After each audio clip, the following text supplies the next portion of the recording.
يس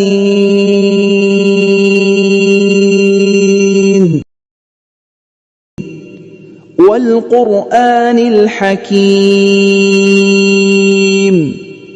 إِنَّكَ لَمِنَ الْمُرْسَلِينَ عَلَىٰ صِرَاطٍ مُّسْتَقِيمٍ تَنزِيلَ الْعَزِيزِ الرَّحِيمِ لِتُنذِرَ قَوْمًا مَّا أُنذِرَ آبَاؤُهُمْ فَهُمْ غَافِلُونَ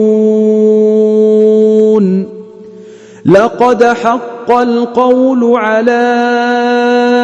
أَكْثَرِهِمْ فَهُمْ لَا يُؤْمِنُونَ